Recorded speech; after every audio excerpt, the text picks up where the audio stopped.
Hey, welcome back to This Is How We Create. My name is Martine Severin, your host.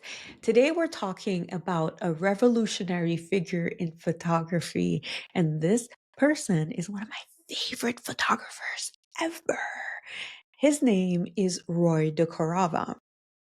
So sometimes an artist comes along who doesn't just master their craft, they fundamentally change how we see, and that's Roy de Carava. Do you know about him? Have you heard of him? Have you potentially read his books? Well, I'm here to tell you a little bit about him. And this is a little bit different than what we normally do here at This Is How We Create. We tend to talk about the work of an artist and analyze their creative past and kind of try to glean knowledge from them and from their experiences. This is a little bit different. Roy de Carava has already passed. He is the person who made me fall in love with photography. So, given that this is Black History Month, during this recording of this podcast, I thought I would talk to you a little bit about him, about his work, and about why I am so in love with his style as well as with his path. Now, if you are listening to this, if you're listening to the audio version, definitely check this episode out. We will be putting it on YouTube so that you can see, you could follow along with the images that I'm going to be sharing as I'm talking about Roy de Carava. You got me? You got, okay, let's go, let's go.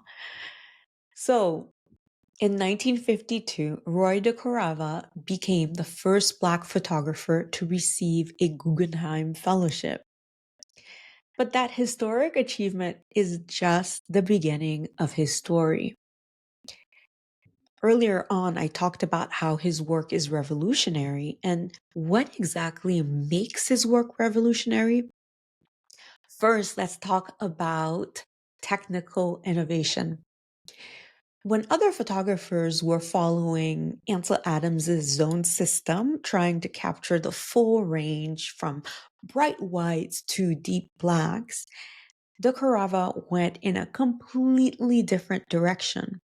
He chose to work in deeper, darker tones, thus creating dimensional images that captured the full complexity of Black life, Black skin tones, in ways that had never been seen before. But get this, the technical innovation wasn't just one part of what made his work special.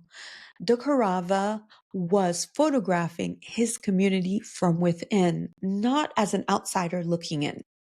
His images of Harlem life in the 1950s aren't documentary, just like in the traditional sense. They're more intimate, they're personal, and often mysterious. Every photograph contains multitudes, joy and struggle, light and shadow, the personal and the political, all existing together during that time.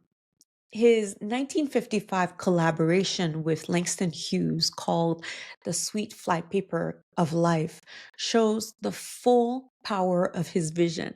Now, can we just talk about how this man collaborated with Langston Hughes? What? So here were images of Black life that weren't just about the spectacle of suffering or trauma porn, as we call it, but really about the quiet dignity of everyday life and everyday moment. And so in some of the photos, you'll see that, you'll see images of a father and son in conversation, a graduate in her white dress walking between light, shadow, and women chatting in the doorways, or a gentleman walking up a flight of stairs and taking a moment just to breathe. Through de Carava's lens, these weren't just moments, they were monuments to human dignity. What is striking for me is how contemporary his work feels even today. This is an era where we're still grappling with questions of representation, of DEI, and whose story gets to be told and who is telling those stories. What I love is that De Carava's work shows us a path forward. He understands that true representation isn't just about who's in front of the camera, it's about who's behind it as well and what they see when they look through the viewfinder. For some of us who are still starting our career or who are really knee deep in our career, De Carava's legacy offers several powerful lessons. For me, the first lesson is the really important one because first, don't be afraid to develop your own visual language, even if it goes against conventional wisdom. And at the time when I was doing photography at school, I always thought that you had to have like true whites and true blacks. And when you look at De Carava's negatives, or you see, if you understand in looking at a negative and you look at an image, you can tell what portion is really dark and what portion is really light. And ideally, there's a bit of a balance, but his were just very much underexposed. But that was the beauty of it. That was the beauty of his work. So the second lesson is to trust in the power of intimate personal visions. You do not need to be shouting from the rooftop. You don't need to be revolutionary because in just the fact of finding your voice and really keeping on and going the extra mile to tell the stories that you want to tell as an artist, already you're being revolutionary. And finally, remember that technical mastery should always serve an emotional truth. Your creative practice is how you digest reality. And that's something De Carava understood deeply. His photos weren't just about documenting a time and place.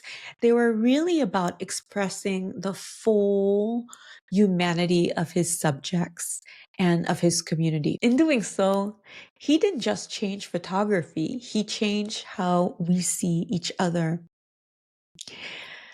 Oh, I am going to put in the show notes several interviews that I think you might really enjoy because those interviews, for example, he was on Fresh Air and had an interview with Terry Gross years ago.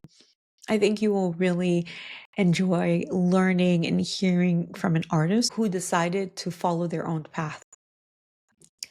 Thank you so much for joining us on this mini episode of This Is How We Create. Until next time, keep creating and keep pushing boundaries. Keep doing you. And most importantly, trust your vision. You got this. You got this. All right. Until next time. Bye.